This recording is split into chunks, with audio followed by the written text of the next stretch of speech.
basic PCR techniques. We're going to try to make it as hands-on as possible. Unfortunately, we have had 2.5 consecutive days of no electricity. So anything can go. But we have alternative power. We hope it will last. So you have been doing the pre-test, and now we are going to welcome the HOD to officially open this workshop, and then after that we'll get right on to work. Professor, thank you. Let me use this opportunity to thank immensely thank Professor Chiaka and Dr. Koka and Dr. Latsuji, because they have made it possible for the dream of training our students today come to reality. This is a very important time in the history of the department, because our dream of running our own molecular biology lab came true. And we had training sometime last year in November for attendees of Zoological Society of Nigeria conference, and that was a huge success. And I believe that with the package that you have today from our very able team, this is also going to be a success. Zoology has gone beyond counting the number of insects or fish you find out there, or working in the zoo, as some people say. Zoology encompasses much more than that. You are in different units. There are 6 units in zoology, which you are aware of: ecology and environmental biology, histology, cell biology and genetics, hydrobiology and fisheries, entomology, and physiology. One thing connects all these units: the basic unit of life, which is the cell. Fish have cells, insects have cells. It is these cells that become tissues. And when you want to unravel the diversity and beauty of nature, you need to understand the language of the cell. The language of the cell is found in the contents within the cell. And that is why molecular biology is the bedrock for any advancement in scientific research in the 21st century. It used to be, genetics and cell biology were doing more of that, while others were looking at general physiology. But in order to understand and have better impact in the society, molecular biology has become the bedrock, an application that helps to understand and have better appreciation of physiological changes that we see. And that is why we have organized this as a pioneer department that's pioneering this in the University of Ibadan. And to make our students see that molecular biology is a tool to make you a better scientist. This is not something to be scared of. Hey, Professor Anudu and Dr. Koka, and I want to also thank all the lab technologies that are here, that to conceptualize an idea is just the beginning of it. To make it work, that will depend on the dedication and the passion of people that are doing this. Professor Anudu has gone further to provide you with refreshment today, tea and all that for and that's why I said you really need to appreciate your teachers, because we are putting in a lot of sacrifice to see the things that you do. I was here yesterday in the evening. I was going around the labs, and the master students were in the labs working on their projects, trying to wrap up their project. It's because we went beyond the call of duty to make the department conducive. So I'm hoping that enabling environment will result in better productivity from you all. So welcome to the workshop on molecular biology techniques and how it applies to your different disciplines And I hope that you will learn something from this interaction that will make you better scientists, better to solve, more poised to solve national problems of global relevance. Again, you're welcome. It happened to me when I was my first year of PhD. I put the tank. Despite having done electrophoresis in my master's, right? So in the first year of the PhD, I was running a gel, and I put the tank with the reverse, and I saw all the things that I've loaded in my well coming out the opposite direction. It was supposed to be going into the gel, and it was coming out the opposite. You need that kind of thing to learn for life. To always check where are your poles and to make sure you put it correctly. So you learn molecules of the same type that they are made up of nucleotides. Okay? Nucleotides are molecules that are made up of the nitrogenous base, phosphate groups, and pentose sugar. Okay? This is all 100 level stuff. But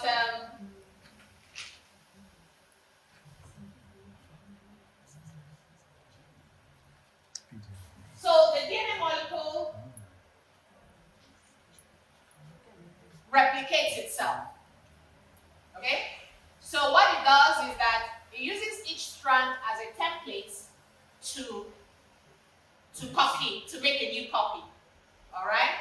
And there are many interesting molecular details about this that molecular biologists like to spend time on. And if it was a regular class, I would have done all that. But I just want you to, why those things are important is because of doing the PCR. Okay? So the DNA molecule is a molecule that is antiparallel. So one strand goes in the 3' to 5' direction. Since DNA goes if that's the direction in which you build the DNA, that means that this strand will have continuous synthesis, but this strand will be coming from this direction, so it's not going to be continuous. Okay? Another thing about replication, DNA replication, is that because DNA is the molecule of heredity, the organism is taking no chances. It doesn't want any nucleotides hanging around to just come together and start making DNA. Okay? So it has a need for there to be already a primer, already an oligonucleotide before it can continue making the copy. So, and then the enzymes of this replication, you have the helicase that will unwind it, you have the polymerase that will extend it, you have the ligase that will join them all together, these ones that are making the DNA in little bits. Okay? So this is all the machinery that you need to do PCR, and that was what is in what year? 1983. So just to let you know that these people that are doing inventions and all, they don't have two heads, and they didn't need divine revelation on the real kill. They were just paying attention and thinking about how to solve the problem. So everything that he used to make the PCR is already an element of the regular DNA replication in living cells. All he did was take it out of the cells, bring the components one by one, and then started the trial and error. So first of all, he will heat the DNA so that it can separate. Then you pull it down a bit so that the primers can attach. Then you heat it up again so that the enzyme can extend. Heat, cool, heat, cool, heat, cool. And like that, he was having cycles and cycles, and each cycle exponentially multiplied the number of the original template. At the beginning, we were doing DNA in water bath.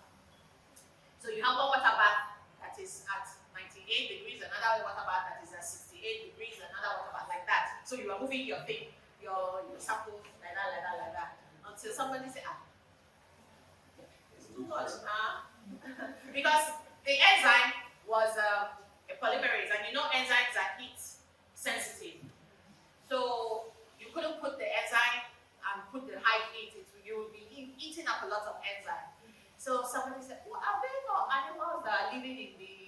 springs that they are making DNA. Let's go and get the polymerase, and that's how we got Taq polymerase. And so the people that got there said, well, why is this moving water bowls all over the place? Let's just have one machine that we can regulate. That's how the thermocycline was born. So maybe the invention, it escaped us, but you are the right generation to invent, because we have been pushed to the wall in real life. In real life, we see it like this.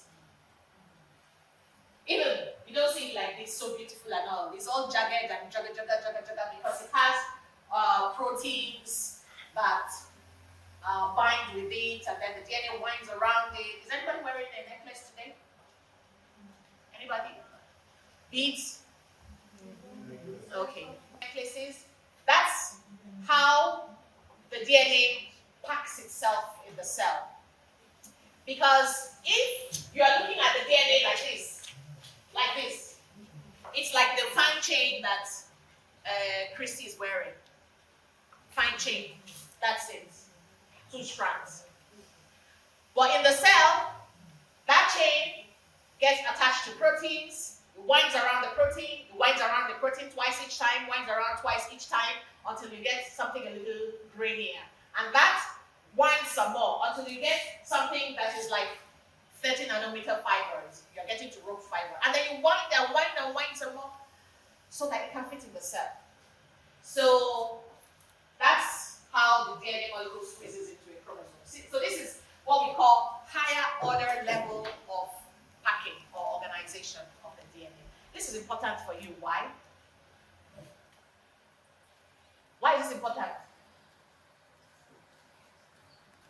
PCR. Because it's not naked DNA that's in the cell, right? You have to do some lysing. Yeah?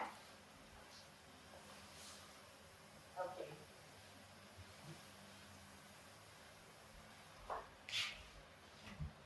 So those of you who are interested in diversity studies, this information is important because how DNA is organized directly leads to your studies of sequence diversity. So there are some genes you find in single copy. There are some in multiple copy. Then you have a centromere, which is the center of the chromosome, and then you have the ends of the chromosome, which are called the telomeres. Okay, so when you're looking at variety of DNA, you are looking at sequence similarities. You're looking at single copy or multiple copy.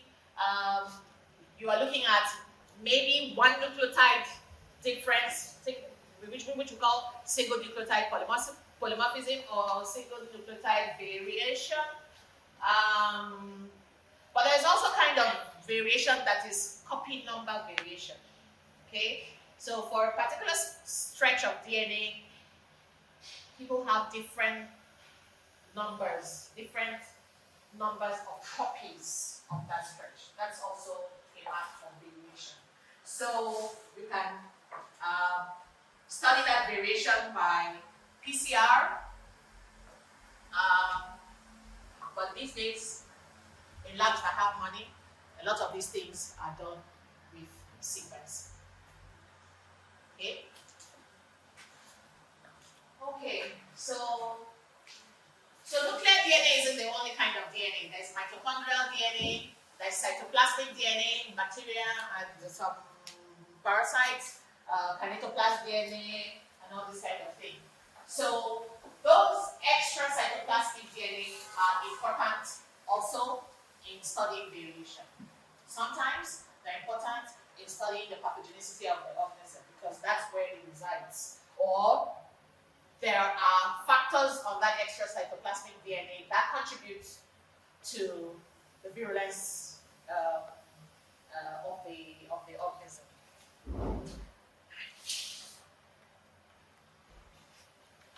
So you see that you're not studying, you're not doing PCR in isolation if you don't know your biology. So you cannot do any technology without knowledge of biology. Okay? So demand of yourselves. Alright? If you've got to the level where you are with poor foundations, the onus is on you to fix your foundations. Alright? Okay? So put the effort. So DNA technology uses these concepts of restriction enzymes, nucleic acid electrophoresis, and DNA polymorphism to do the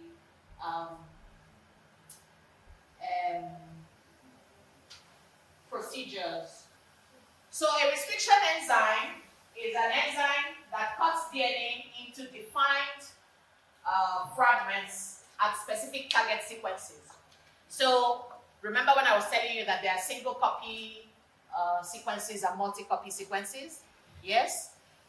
Before, how we used to differentiate, how we used to make those polymorphisms was by cutting the DNA with restriction enzymes at specific sequences and then seeing how many fragments you get for each person. So the different number of fragments will tell you how many cuts there are, and that will tell you how many copies that you have eventually, right? But that's such a roundabout way of doing things. So now it's easier and more straightforward to just sequence the DNA and it will tell you where the thing is. Okay? So these restriction enzymes form sticky or blood ends. Sticky ends means that it gives you the DNA a ledge, an opportunity, a mechanism to hitch onto another strand or fragment. And then these restriction enzymes are identified from bacteria. Okay? So they are type 1 and type 2. Type 1, type 2, type 3. I think they're up to 4, type 4 restriction enzymes. Okay? Today, we're just doing straight PCRs. So that is a diagram, a stylized diagram, image of what the nucleic acid electrophoresis looks like. So you have your tank, the electrophoresis unit, then you have your gel. There it looks like a cassette. That figure is misleading. It's actually a gel. Yeah. Do you know Jello? I don't know Jello. What do you call Jello? You don't know Jello? So you pour the liquid and you let it set, and then you put your things in there, and then you put them in the tank, and then you apply electricity and allow the DNA fragments to separate according to size. The smallest go faster, and you find them at the bottom of the gel. The bigger ones stay on the top.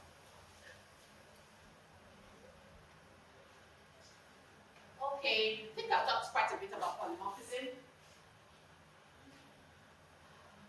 One of the things that we are interested in all biology is, we're interested in why there is diversity, why there's so many different types, and these different types, what influences them to be so different, and these different types, how do they work, how do they, so these are all the questions that can come from asking, being interested in diversity, and at the foundation of diversity is polymorphism. Polymorphism at the genetic level, at the DNA level. Okay? So, are you looking at point mutations? Are you looking at one nucleotide difference? Or you're looking at insertions of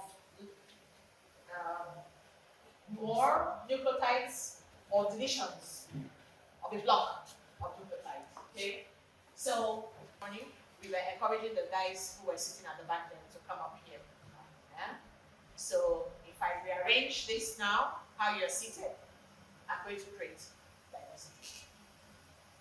It's a polymorphism. It might create diversity in the dynamics of how you engage in the room. The same thing with the living beings. Okay, so these are quantifications.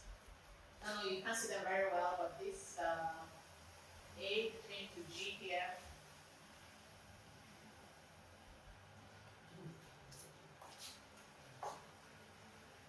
So there are 4 nucleotides, right? What are they? And which bind with which? Okay, so can you identify a change there? Because this is one strand of DNA. This is the same strand of DNA, but a change has occurred. A change or two. Can you see the change?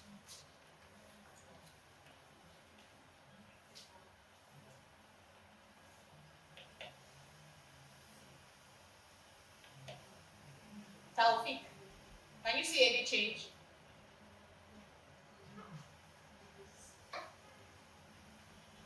That red part on the top strand, what does it read?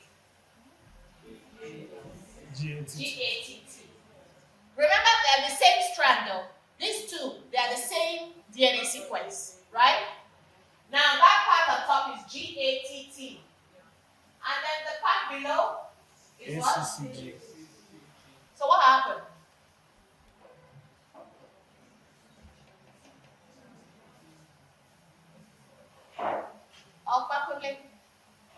What has happened?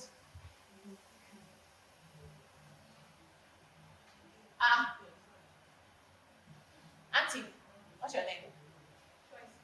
Choicey. What happened there? There's a replacement. Only one? 4. Yeah. Yes. There's been 4 point mutations. Are you with me or you're not with me? You're with me. But when I ask you, you didn't answer. Huh?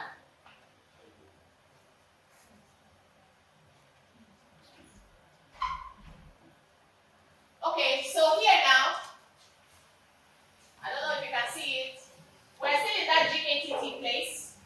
And that's G bind with, supposed to bind with C and A.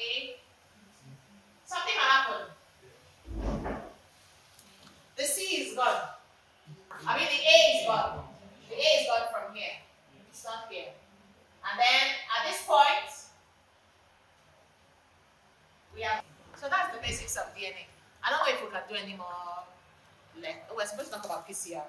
PCR is your photocopy for DNA, but photo is not involved. Okay, just chemical copy. And already all mixed. And that's why it's very sensitive. The master mix is very sensitive to temperature. If you buy it and you put it where the electricity fluctuates, it will spoil. Half of the time in this environment, when your PCR doesn't work, it's because your master mix died.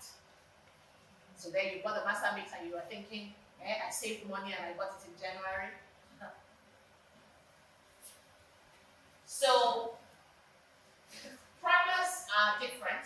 Primers don't come in the master mix, obviously, because what are primers?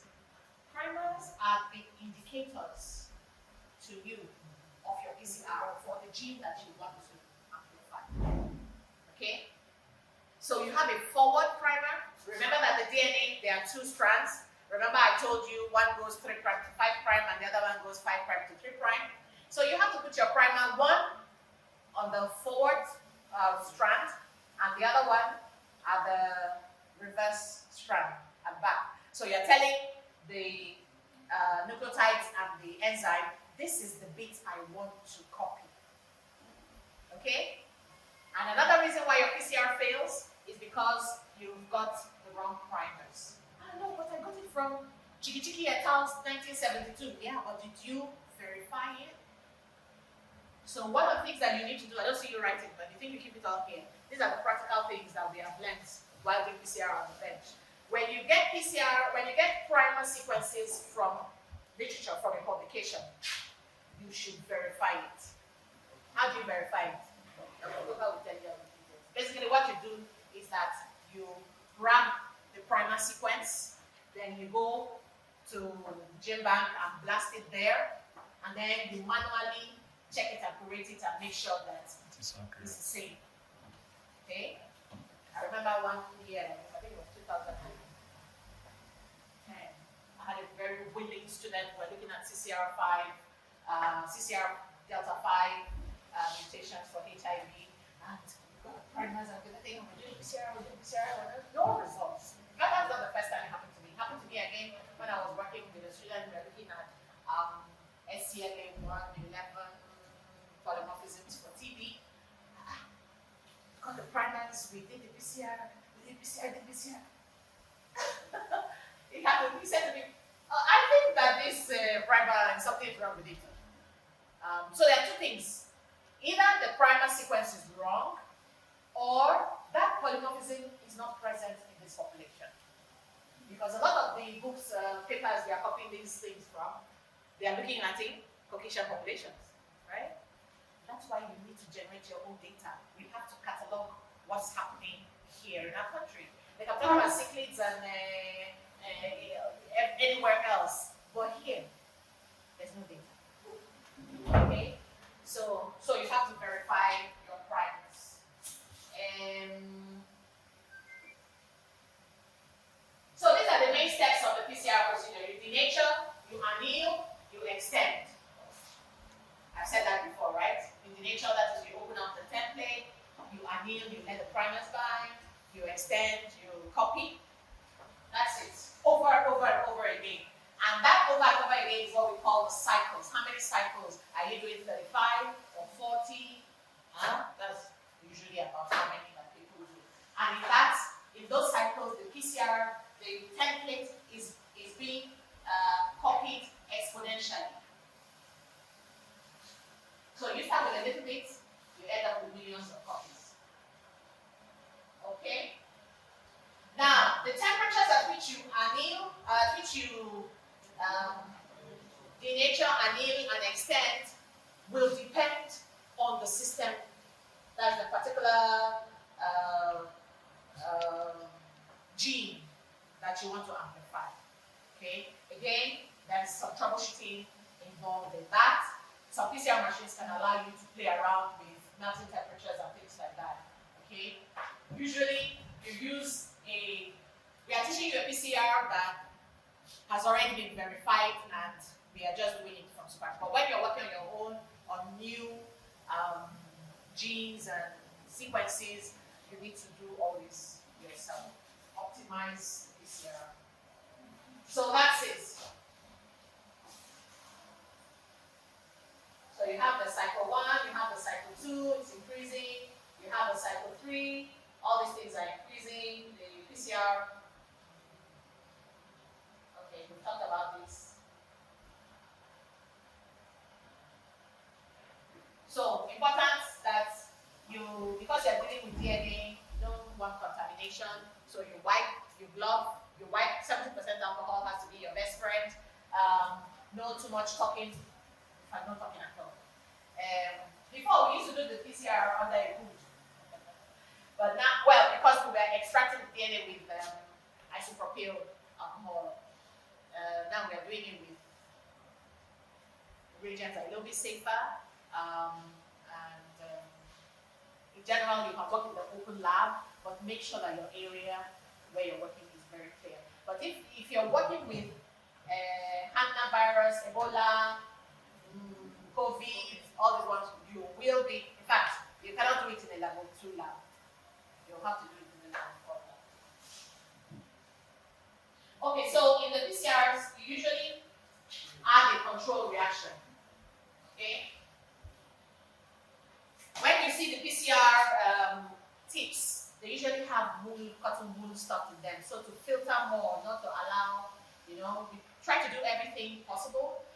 The things you use to do the PCR are sterile. So when you buy consumables that you want to use to do PCR, they're coming already packed and you're thinking, oh, it's really sterile. It is sterile, but we normally autoclave again. Okay? To add an extra layer of purity. And then you normally add a control reaction, positive control and a negative control.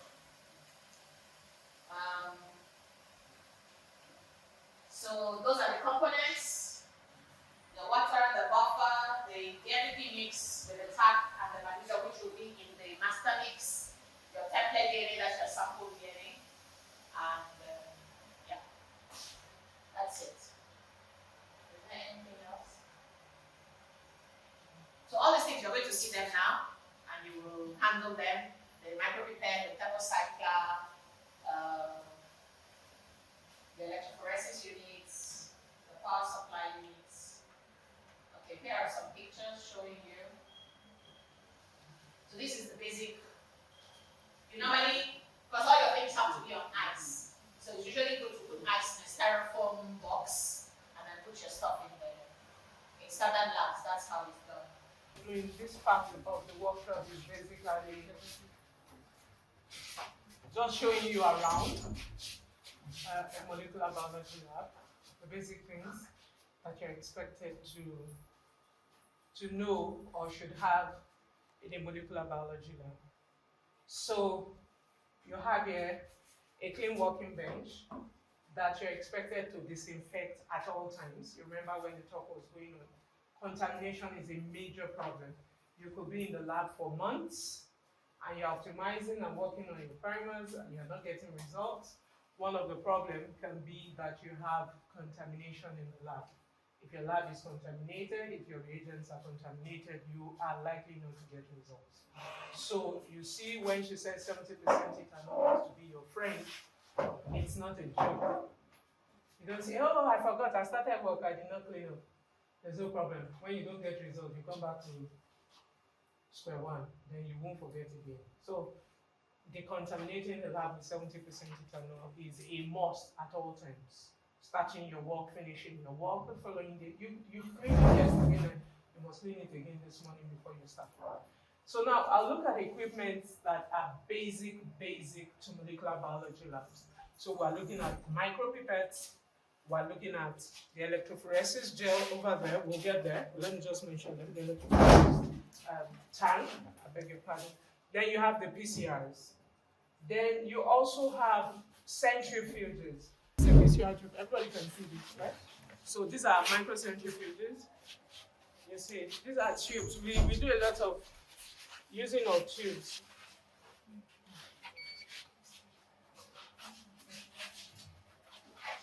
I want to just open it. Okay. So you see it. This is how the tube goes in. Okay. Then we have some that would accommodate this also.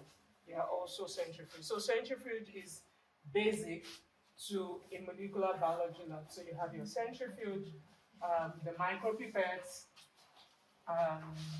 vortex, your PCR machine, heat block. Then we also have one in the CBG lab also. Then we have vortexer. We have different vortexers here that you can use. This is a vortexer. They are just different bands, but they are all vortexing machines. Then this is another cute centrifuge. You can see it where you can keep your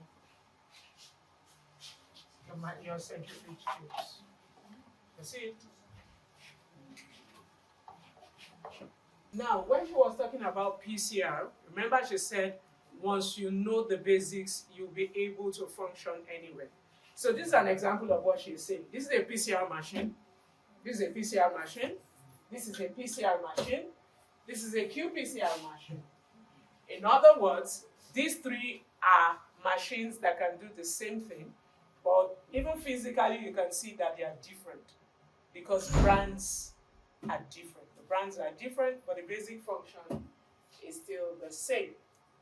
So these are PCR machines. We'll get to that when we get to running our PCR. Okay. This electrophoresis tank and its powerhouse. This is power tank. The tank, the power. Then we also have this one. These are also tanks with different sizes, different brands. Okay. But today we'll be making use of this today. This is a plate reader, a lysis plate reader. We won't be working on that today, but this is what we'll be making use of today. This is a comb. It's called a comb. We'll talk more about the setup when we start talking about how to make your gel and how to read your results. Take Once you press the first time, if you see that it becomes hard, stop. Put it into the liquid you want to take, the chemical, and pull it out. Because if you pull down too much, there are two, you can say, I'm returning in here. If you press it too much and you put it in, can you see that we have more than what you need? So you must make sure that, and you practice. Pipetting is a very, very crucial aspect of the outcome of your experiment. Because if you are supposed to put 2 microliters and you press down too much and you take 3 microliters, it will affect the reaction you want to get. And you may not know the damage until the results come out. So press down once and then pull out. Also be careful for air bubbles. If you don't put your pipette tip into the solution before you press, put into the solution, draw once. Can you see that? So that's 2 microliters. Have you been shown how to discard? Good. So like I said, this is a single channel pipette. Do not bend the pipette. When you do that, the liquid goes into the pump and it can spoil it. And because you are going to be using this pipette for different chemical agents, you don't want contamination to occur. So somebody should hold this. This is a multi-channel pipette. Can you see it? It's a multi-channel pipette. Like I mentioned, all this you are seeing today has been made possible through donations from different bodies. This is made possible by Seeding Labs Instrumental Access in Boston, in the USA. In 2018, I applied for their equipment access for developing countries, and I was one of those that won the equipment. So they gave us equipment worth $250,000 in a 20-foot container. And that's why today we have that molecular biology lab. The Vice Chancellor also supported us, Professor Adebowale, with tiling the lab, dividing the lab, sectioning it. And when we got an inverter and we didn't have a battery, we started with wet cell battery, old batteries. He provided the money for it. And the reagents we are using for this training today was paid for by the Vice Chancellor. Why I'm telling you all this is that it is important for you to know the principle of paying it forward. She's a PhD student in this department. This opportunity was not available when they were at Masters and PhD. Some people have made it possible for this opportunity to be here. You also need to contribute so that others can learn more than what you are learning. So what you are getting today, pay it forward. Contribute for others. If you know anybody that you think can help us more, there's nothing wrong if we get donations, that we will get reagents that you can use for your work free. But we can't do everything alone.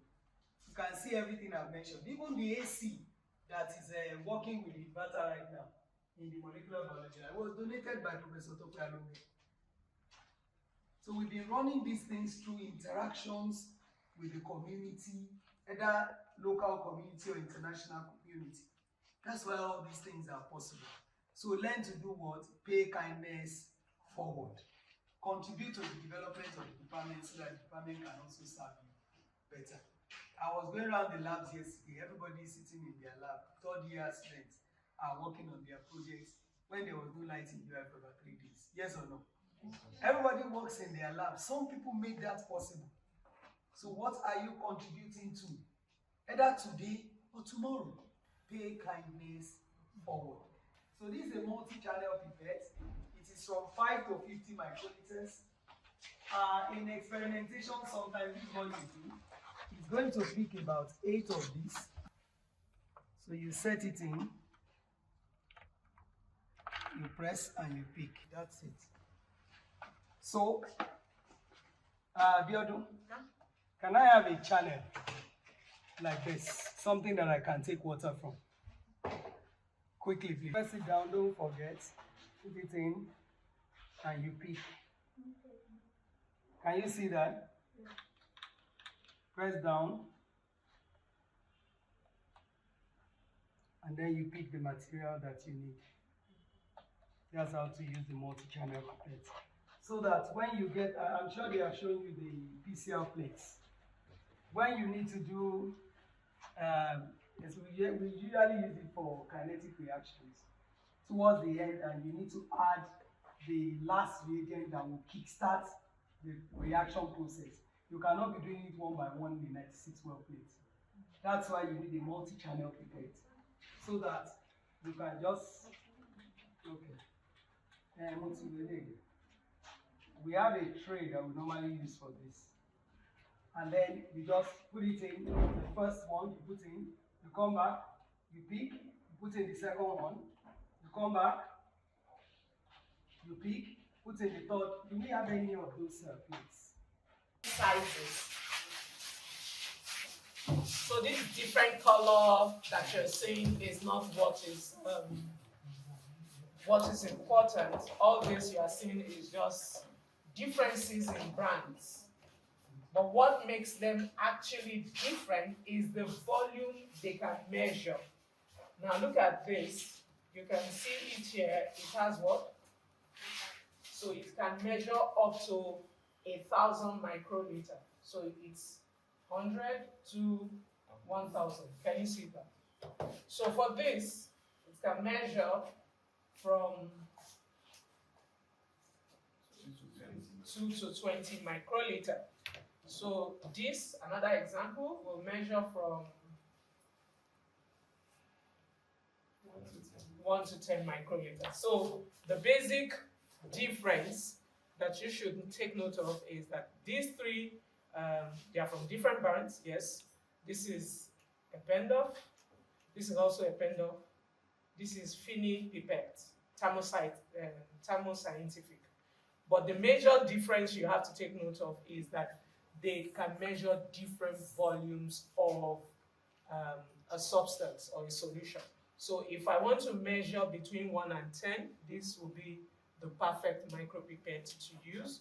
If I want to measure between 2 to 20, so you see sometimes you might not have this, but you have this. So this will still take care of your 2 to 20.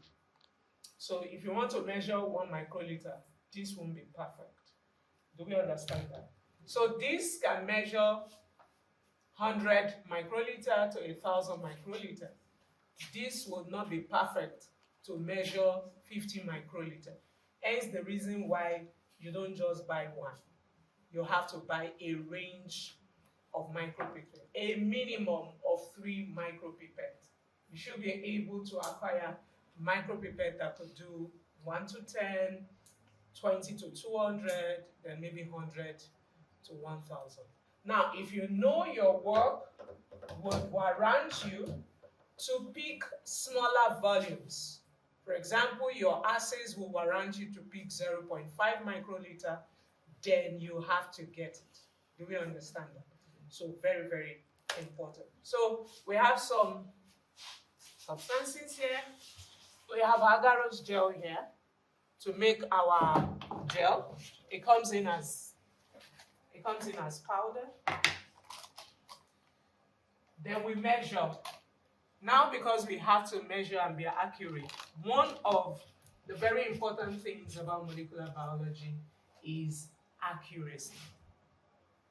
If the technique or the protocol you're working with says measure 10 microliter, don't manage. Don't say, may we just manage them. No, it has to be 10 microliter, because if you do not get your result, that's the first thing that you have to take a look into. If you are making 2% agarose gel, you have to use a sensitive scale that will give you the measurement of the grams you need. And so that takes us to the sensitive scale that we have here. We have a sensitive scale here. The major reagents for your PCR are the master mix, the primers of the gene of interest. When we say gene of interest, the gene you are working with. For example, maybe you are working with, where is that? Say you are working with HIV samples, and you want to see those that have cognitive decline. you want to see if a particular SNP in TNF associates with them having impairment, isn't it? Yes. So she will have to get the primers of TNF. TNF is tumor necrosis factor gene. So she has to get polymorphisms, the exact polymorphism she's interested in, the primer, and that's what you will work with. Do you understand? So that varies across board depending on what you are working with. So we need the primers, then we need master mix. Now, before now, it used to be master mix is a combination of reagents. Before, it used to be, not just before, even some labs still work with individual, the buffers and the reagents that make up your master mix. But life has been made easy with master mix. Everything has been put together optimally. The buffer, the magnesium chloride, the DDTMPs, the what again? There's something also important. Everything that you need to make your cocktail complete and have your reaction and the enzyme, that's what I wanted to say. Your Taq polymerase that is actually going to do the work. Yes, so it's also combined with it. And it's also possible for you to see some master mix without it, that you'll have to still put your enzyme separately. So, but with master mix, life is made easy. Instead of picking all those things one after the other, we just pick our master mix. We know we have all the reagents and buffer that we need. So now talking about our PCR, we have our master mix, we have the forward and reverse primers, and then you have molecular grade water to top up the volume you're working with, and then the DNA sample of interest. So yes, human samples, human DNA samples. The DNA sample can be any sample you're working with. So whatever your interest is, that you extract your DNA from. Yes. So now we want to, for the cocktail, we are working with 25 total volume, 25 microliter, and your master mix is the master mix we use around here is the 2 times. So the master mix is half the volume of your cocktail. So if we are working with 25 microliter, it means that we are doing 12.5. And now, if we are working with just 3 samples. If we are working with a lot of samples, for example, you are working with 50 samples, 100 samples, and you want to run maybe 20 or 30 at a time, it's easier for you to make one cocktail where you add in all your reagents. Now, why do we run this? We run this to reduce error. For example, in the cocktail we are working with, we are supposed to put in 12.5 microliter master mix, 0.5 forward primer, 0.5 reverse primer, 6.5 molecular grade water, then 5 microliter DNA. Now, I hope you will agree with me that if we have to pick 0.5 in 30 places, you are likely to work in error. Compared to if we combine the 30 together, that's 0.5 times 30, and that will give us what? 15. It will be easier to pick 15 microliter ones than picking 0.5 in 30 places. So when we pick that 15 microliter once, we form a cocktail of all our samples together, 15 microliter of the forward, 15 microliter of the reverse, and I need someone to help me mix that. Can we mix it? So when we have all these put together, we can now mix it together and now begin to aliquot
95. So when Prof was taking us the theory, she talked about denaturation, annealing, and extension. So denaturation is to open the double-stranded DNA. Annealing now is to allow the primers come into the single strands and anneal and take position, ready to begin to extend. Then extension is the actual extension where the enzyme comes in and starts to add the BDT enzymes. Do you understand? So now these are done at different temperatures. You remember she was saying that old school is we will have one water bath at 95, another one at annealing temperature, another one at the extending temperature. So it is this, they got tired of, thank God I was not doing science at that time. You know, they got tired of that and okay, how can we make one machine that can do this for us, do this up and down temperature? And that's how thermocyclers were birthed. So now we can now set our the thermocycler does not automatically know what you want. You have to put in what you want. Yes, the instruction, what the temperatures you want it to work around. So we have our initial denaturation, 95 for 3 minutes. With the other batch, we have done this, 95 for 30 seconds. So you see all these places shows you can change. Then you have here 50 what? 54. So if it's 56, that's how to change it. You see it? If it's 52, that's how to change. Where is it? No, this delete is not that one.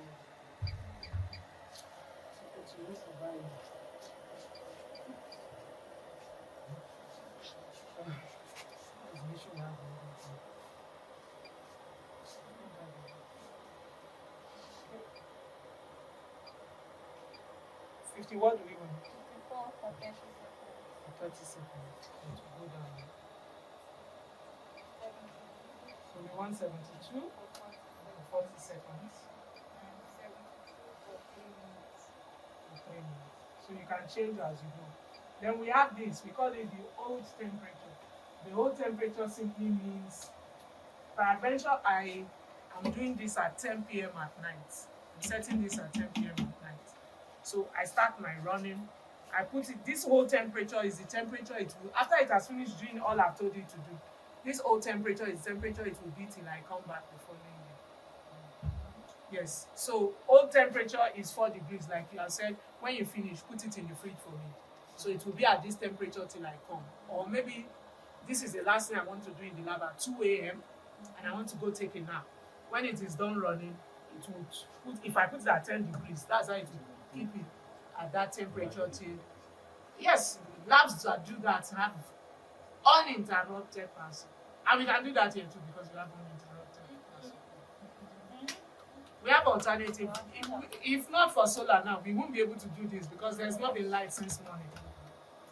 So that's just what the old temperature is. You will see that it's not always in the programs, but it's always there on the machine as the temperature to keep it. Then this one you have here, this 35 you have here, is your number of cycles.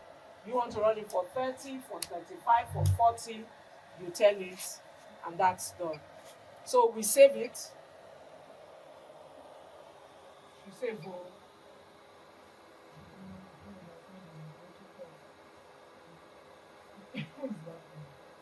this machine is a big issue. It should come inside this one now if I don't get it. Supposed to save exit. Oh, I said it before.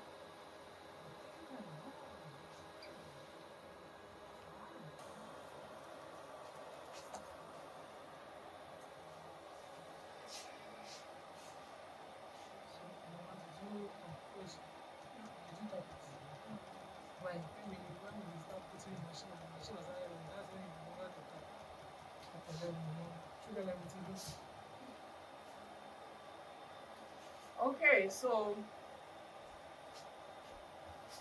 somebody asked in the other group, how do we know which one to put in? Put it anywhere, unless you are running your full plate. That's when you have to arrange according to your samples or IDs or whatever. So what is very important is you ensure you lock properly. If you don't lock properly, it will evaporate. And when you are done and you come and open, this thing is dry. Your resources and time don't start from the beginning again.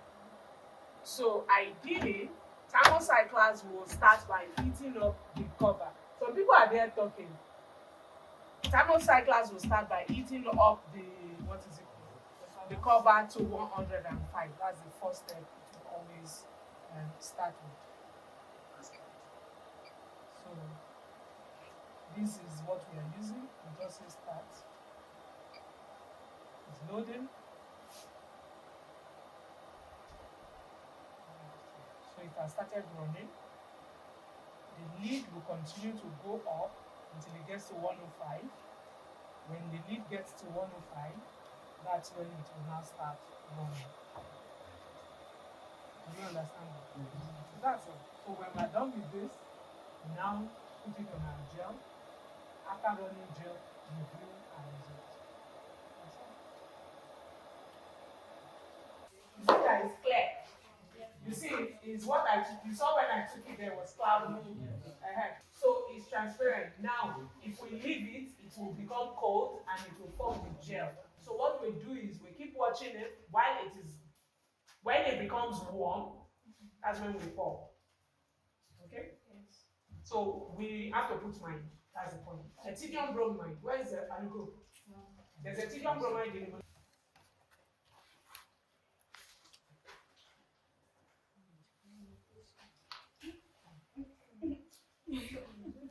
How many microliter?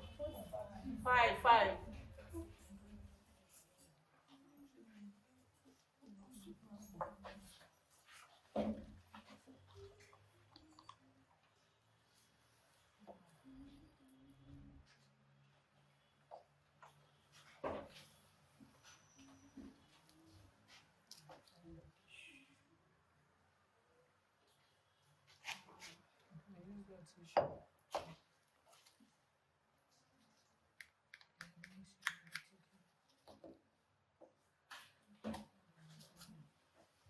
Is it ready to pump?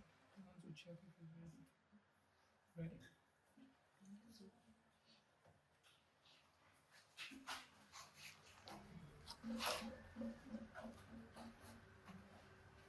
So the gel is going to start running from here is where you will load your samples. This is wrong.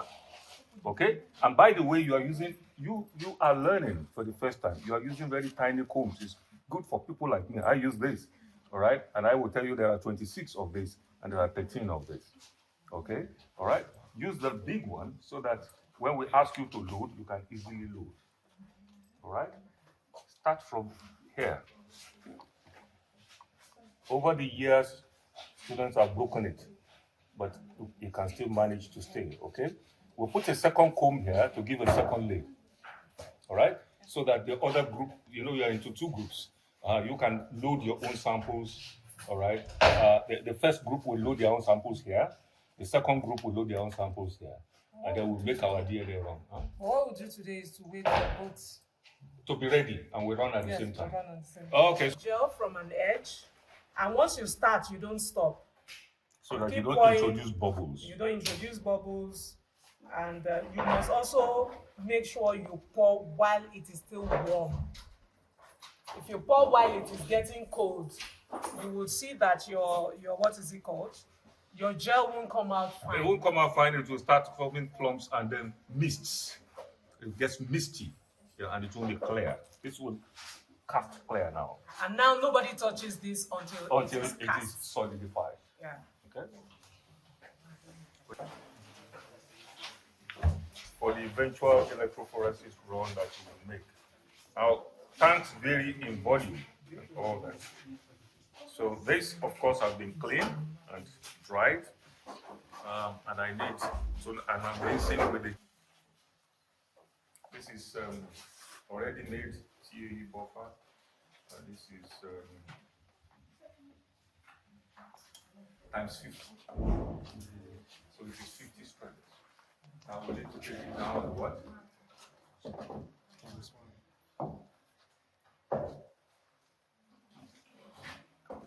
And we're going for that kind of volume, we can use this miniature. If we use this miniature, it's to take the concentrate, isn't it? All right, and then we have to take this into a bigger volume. So we need another bigger volume. You have you've been able to use measuring cylinder before, haven't you? And you know how to check for lower meniscus. Are you comfortable with that? Okay, she's going to do that for you, and you'll see how she does it. All right? So 20 mils. 20 mils goes into that. Then we now need how many more mils? 980 mils.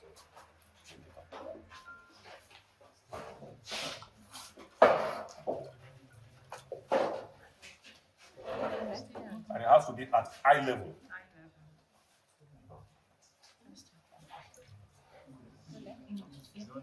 Are you sure? Eye level. You don't look from above. Are you sure it's not there yet? Wait. Hold on. You don't look from above. 1 minute. It's there. It's there. there. I just want them to confirm. She wants you to confirm. Look, she has done this 1,020 times. Okay? Right. So now we need 980 mils of distilled water to complete that. Where do you get that? You want to trust this. This is always not very volumetric. That's good. Don't risk it. Let's look for the bigger.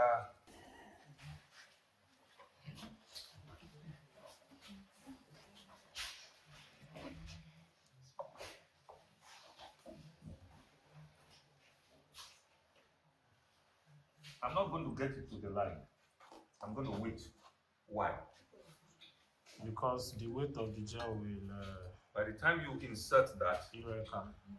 Archimedes principle, you display. Eureka. That's when you're now talking. That takes you back to your physics. So, because they are not open. Okay? So A and B sides. I must place it in my tank in such a way that electricity can run through. And as it runs through, my DNA will run because the DNA is charged. It's a charged particle. Now, which molecule of the DNA carries that charge? It's the phosphate. Now, DNA, of course, is made up of nucleotides. Nucleotides are made up of 3 elements: the ribose sugar, the phosphate group, and then, of course, the nitrogenous group. The phosphate group has a net negative charge.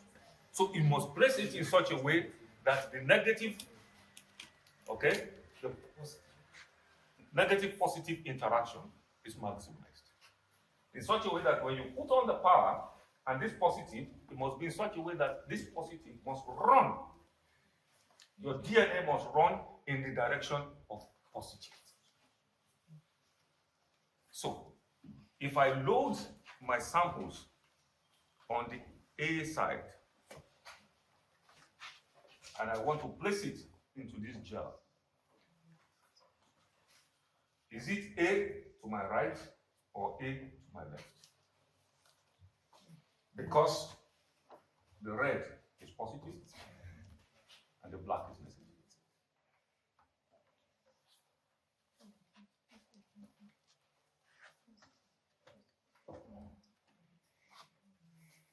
So thinking now. So let's see right now. You want to place it there. Yes.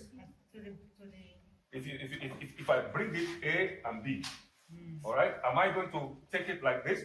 A to my left and B to my right, and I sit it there. Because I'm actually going to put my samples there, near A, near side A, proximal. It should be, then if this is A, then A should be on your left. A should be on my left. Yes, A should be on the negative side on that tank. yes. Okay. Then And B, which is B, positive, where you want it to run to, will be where? on the positive side of the tank. You get it. Okay. Positive to negative, negative to positive. Like pose.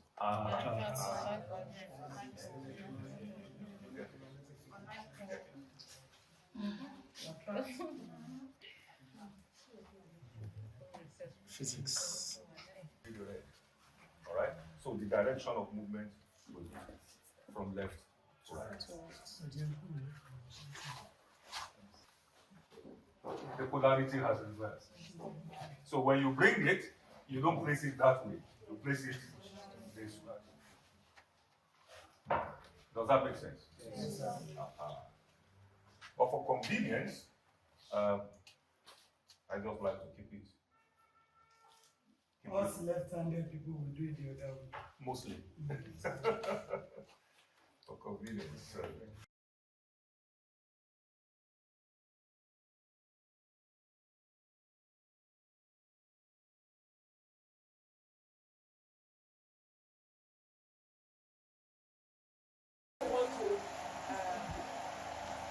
Run gel is what we call ladder. We call it DNA ladder. There are different base pair sizes. What we have here is the 100 base pair size. It serves as the reference. Okay? It serves as a reference.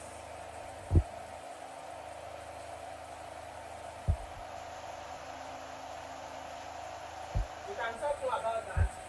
Let me know.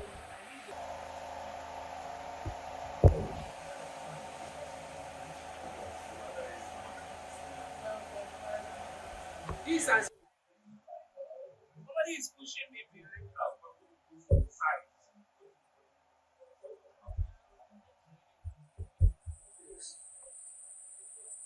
Yes, the first one is always your mother.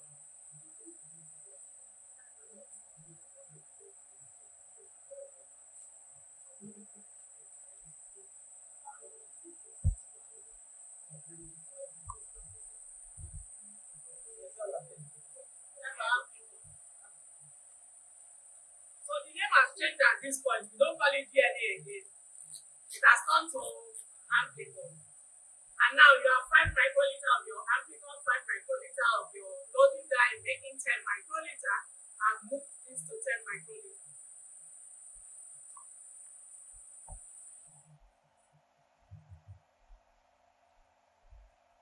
So I'm taking it in like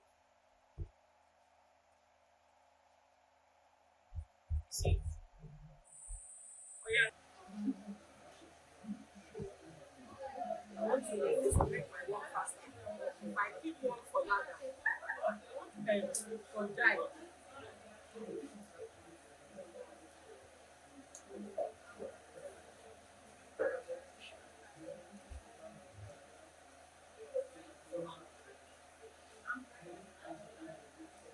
So amplicon will now be picking the 7.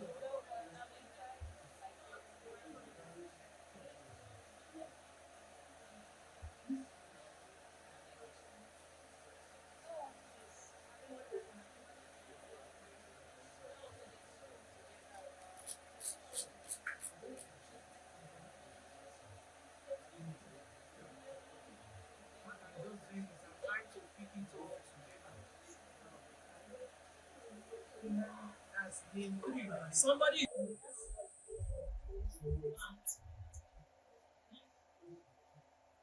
see it. Huh? Yes. It goes with experience. By the time you yourself you do it today, voice tomorrow, by the end of the week, you too will know when you have done it perfect, when it's not perfect. It does not mean that you can't make mistakes at any time. You have to play your mind when you are coming to the lab.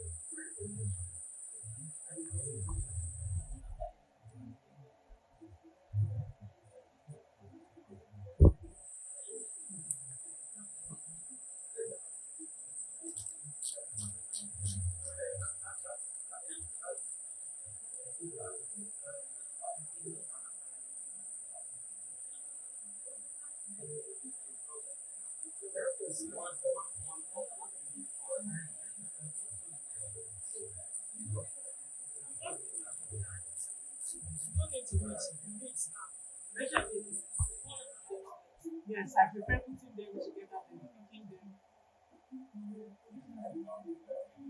Yes,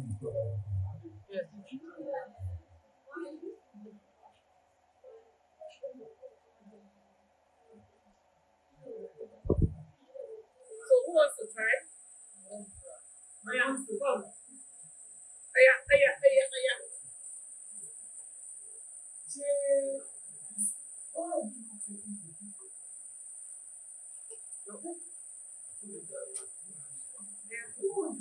Yes,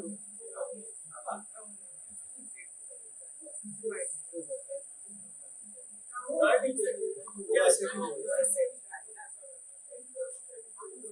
No, he asked me to wait for him. He asked me to do it on his own.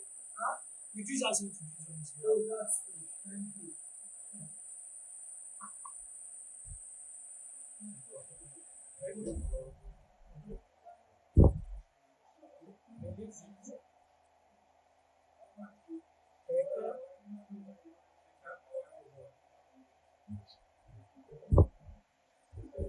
Next thing is, let's do this one.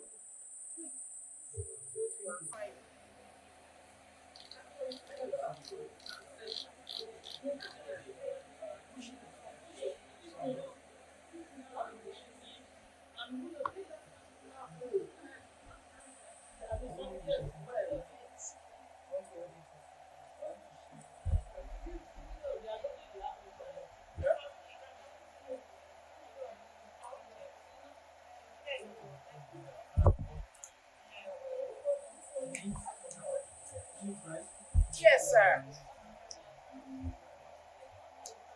My God, let it touch it. Simple, that's all. Yeah, change to 10.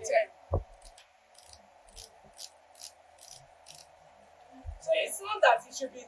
If you are working with 4, 4, that's what. Yes. If it's, you are working with 3, 4, do you understand? You have to understand.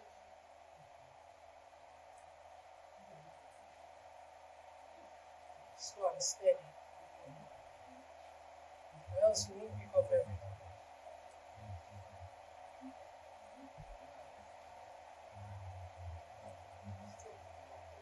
Yeah. Come back in the best way.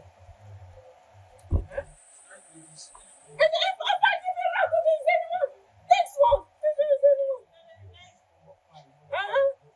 You don't see anyone, Bawo. Even me that you think I'm pro, that I'm teaching you. Did you see what I did? I did like this. This is like a guide. Do you understand? Like I'm guiding myself. You that you are just, when it's the first time you are doing it, you are doing like this as if you are. It's the first time. It's the first time. And you are doing like that. You do like this. Like you are guiding your hand. You are not ready level to do that style you want to. So you guide yourself. Yes. And I'm saying this, everybody, those that are interested to come and try this, I don't want to repeat this. You don't go in diagonal. You go in like this. Can we see it? If you go in like this, you will puncture the other well. You go in like this, you have a business with just one well. This one. Let's do this. And time.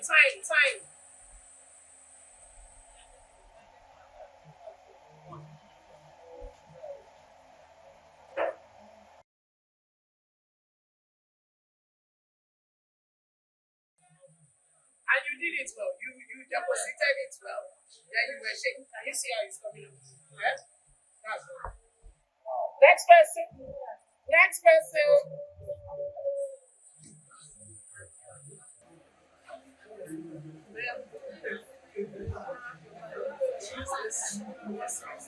Hey, the noise is too much. No, don't need to this now. We are repeating it because it's one thing we are using it for is to die. So we don't need to discard.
PCR also, I learned something we need to know.